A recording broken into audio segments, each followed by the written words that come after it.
Yo, and we back with another one, man. Gucci, man, got robbed by Pooh Shiesty and BIG30, man. It's all bad. And I ain't gonna lie, man. It's so much information, so it will be multiple videos coming out. So just make sure you hit that subscribe button. Hype all the videos up. Make sure y'all hit that hype button because we got a lot of information. I'll be dropping videos all night about the situation, what's going on, and how I feel about it. But let's listen to Mr. What his name is, the DOJ, man, the Department of Justice, said exactly what happened in the Gucci Mane situation. I'm Ryan Rabel. I'm the U.S. Attorney for the Northern District of Texas. Thank you for coming. This week, 9 individuals, including well-known musical artists, kidnapped and robbed at gunpoint numerous victims at a music studio in Dallas, Texas. He getting straight to it, ain't he? He getting straight to it. Oh, my God. Texas. 8 of the 9 were arrested yesterday in Dallas, Memphis, and Nashville. These individuals who are charged and arrested include Lontrell Williams Jr., also known as Pooh Shiesty, Lontrell Williams Sr., Rodney Wright Jr., also known as BIG30, Kadarius Waters. How your name gonna be Rodney Wright and you out here doing wrong? It's all bad. It's all bad. Demarion Gibson, DeMarcus Glover, Corday Johnson, Darian McDaniel, and Terrence Rogers has not been arrested yet, but will be soon. The complaint alleges that on January 10th of this year, 3 music industry professionals traveled to Dallas for a scheduled business meeting. Lontrell Williams Jr. arranged this meeting purportedly to discuss the terms of his recording contract with one of the victims. As alleged, once these 3 men were inside the recording studio, Williams Jr. and 8 co-conspirators, several of whom traveled from Memphis, Tennessee, executed a coordinated armed takeover. As alleged, Williams Jr. produced an AK-style pistol and forced one of the victims to sign a release from the recording contract at gunpoint. Okay, so Pooh Shiesty was on that GTA type of time.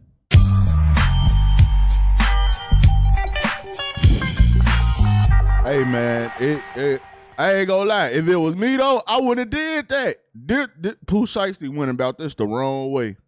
The remaining conspirators displayed firearms and robbed the other victims of Rolex watches, jewelry, cash, and other high-value items. One of the victims was actually choked by one of the defendants to the point of near unconsciousness.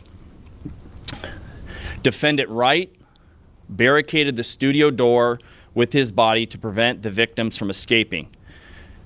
Now, why would BIG30 take his big body and close the door and put it on the door talking about ain't nobody leaving this room until you sign that contract?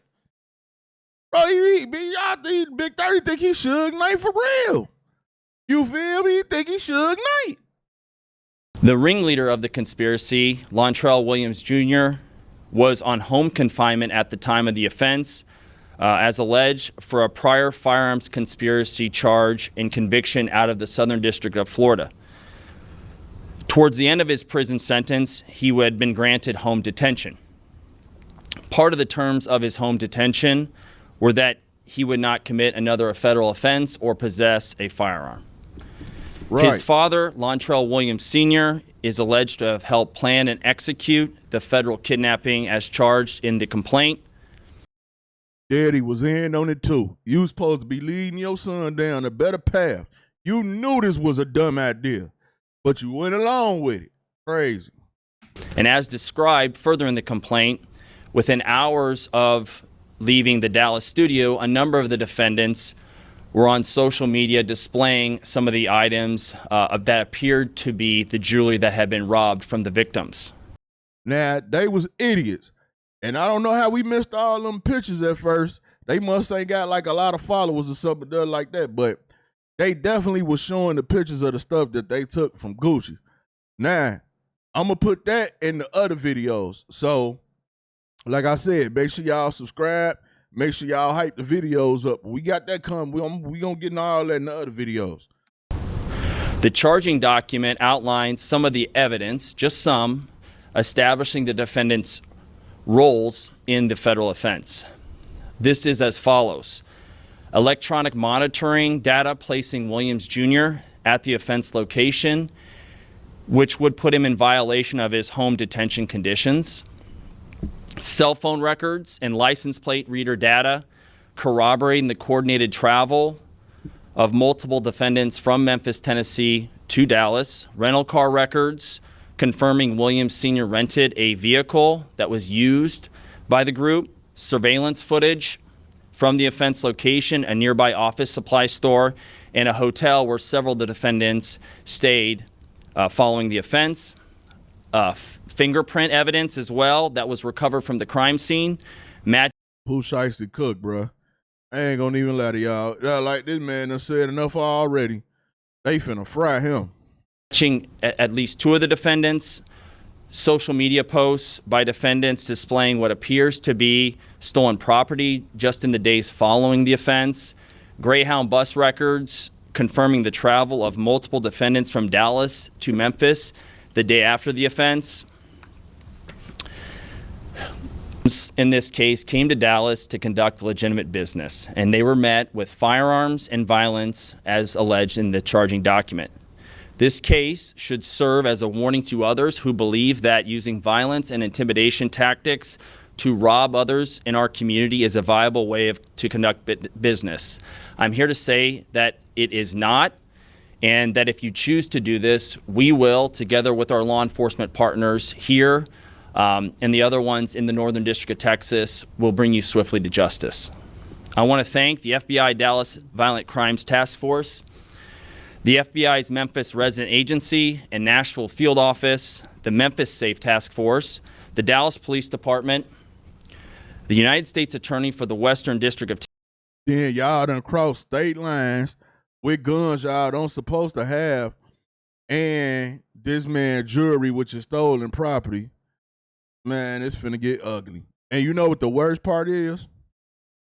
Everybody that tell or go against Pooh Shiesty, they gonna lower their time, and they gonna get him everything. He ain't getting no deal or nothing. Tennessee, Michael Dunovit, and AUSA Greg Wagner, the U.S. Attorney's Office for the Eastern District of Texas, my dear friend and colleague Jay Combs, and the U.S. Attorney's Office for the Middle District of Tennessee, including my colleague Braden Busek, for their outstanding contributions in this multi-jurisdictional investigation and prosecution. I'd also like to highlight the extraordinary work. None of this happens without the extraordinary work of our AUSAs in this office, and I'm here to say we have the best AUSAs in the entire country.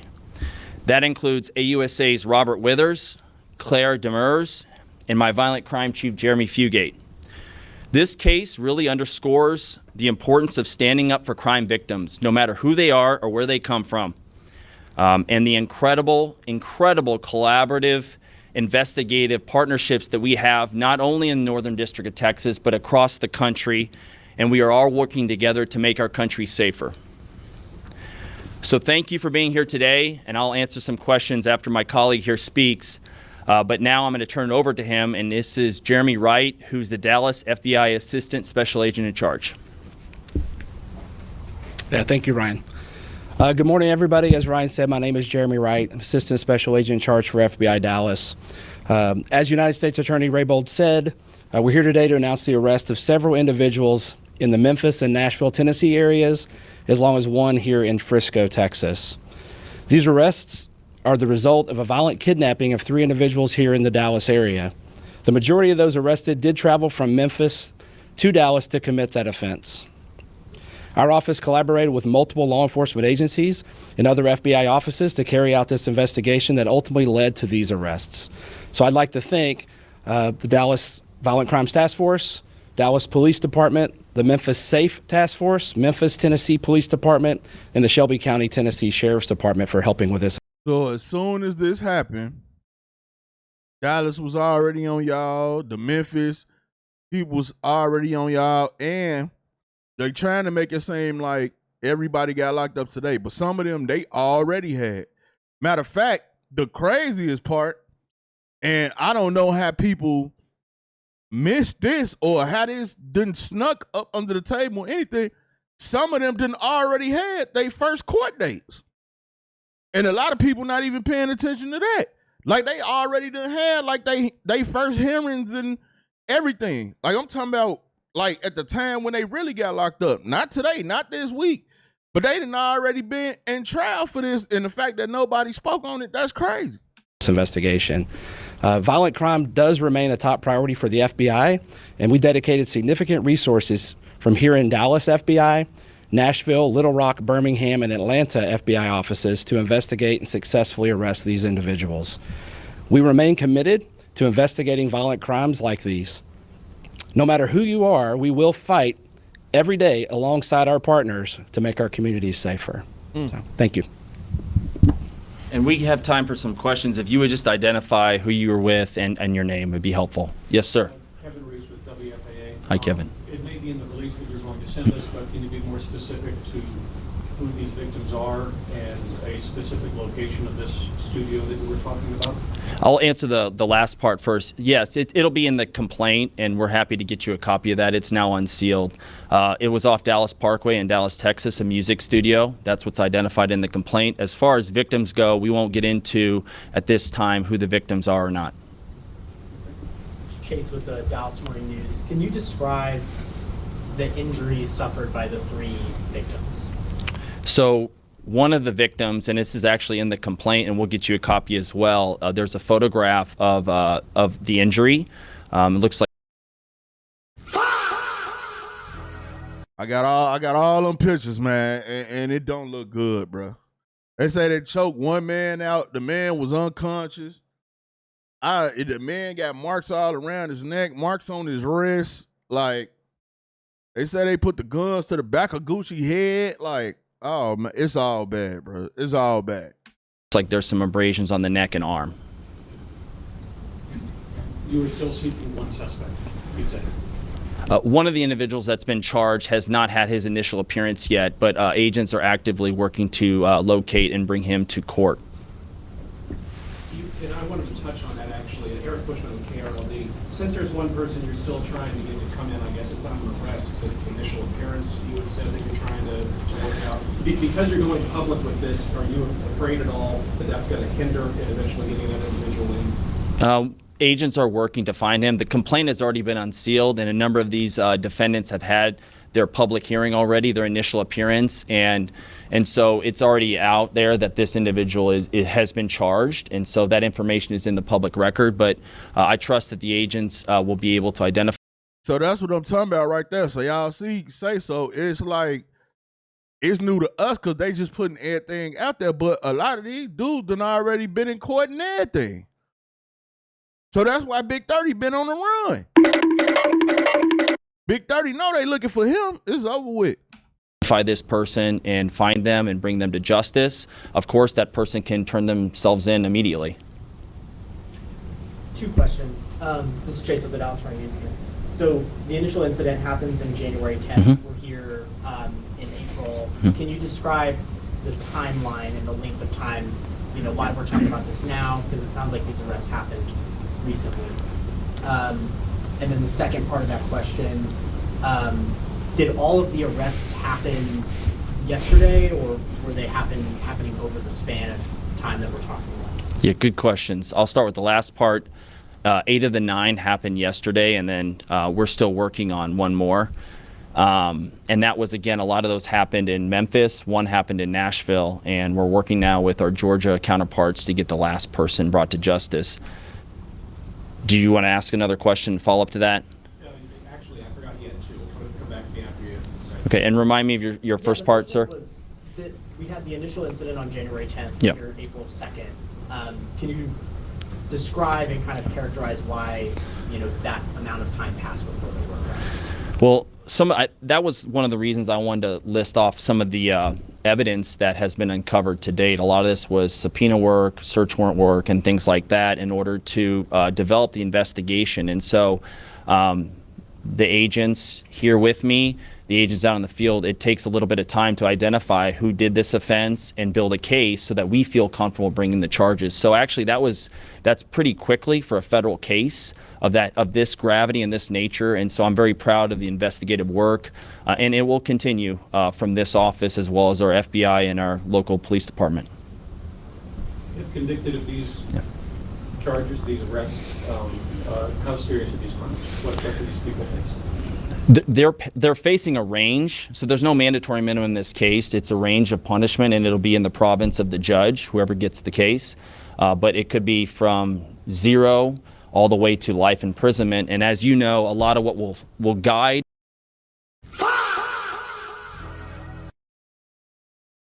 Life, bruh. Life? Oh, no. No. I ain't doing no life. Gucci ain't get shot. I mean, the people did get hurt, but at the same time, bruh, life? No. Boy, they finna tell it all. what's called the sentencing guidelines will be the individual's previous criminal history, the fact that one of these individuals committed the offense while on home confinement, so actually serving a federal offense. Assuming that individual is convicted, that will be an aggravating factor for sure. Real quick, I was curious, I know you're being quiet so far on the victims here, but could you at least tell us, outside of them being local to Dallas, were they aspiring artists? Are they known locally or even nationally? Can you at least tell us that? I'm not going to get into the victim stuff at this time. I think that more will be coming out there that will help clarify, but I'm not at liberty at this stage of the investigation to disclose that. And then, can you describe the operation? Gucci working with them. Guwop, you working with them people. No, Wop.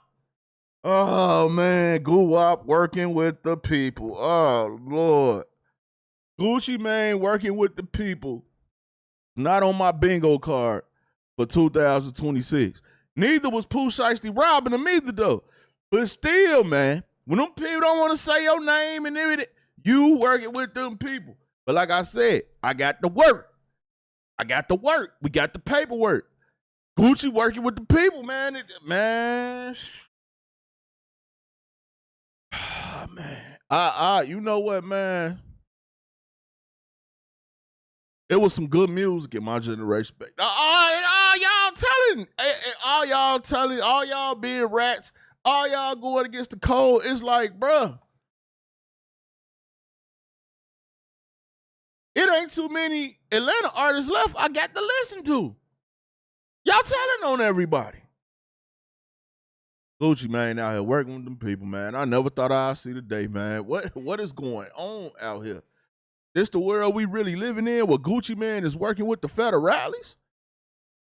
To conduct all of those arrests. I imagine they were in different places. Maybe they all happened around the same time. I'm not sure.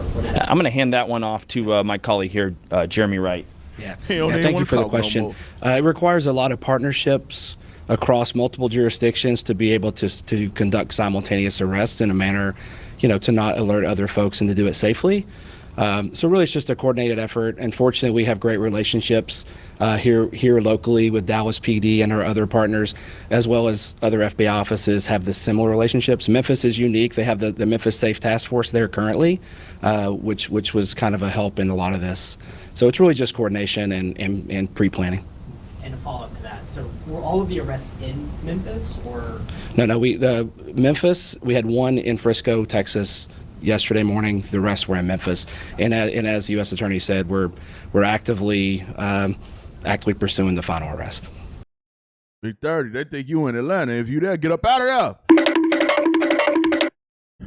But I ain't gonna lie, they probably gonna end up catching you soon anyway. Cause now you like the last one, you the main target, so they finna try to bliss you from every which way. No cap.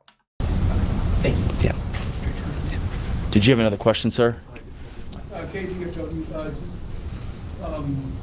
is that going to be out somewhere where we can get that? I think that becomes public record, but I'm not sure. If I could follow up with you right after, Catherine, if you would get to make sure that we get that information over there.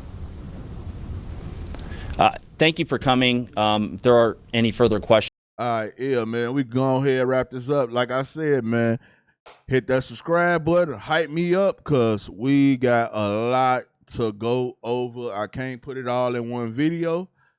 More videos on the way, man. Videos all tonight, man. It's crazy out here, man. Hit that hype button, hit that subscribe button, man. It's your boy Buddha. I'm out.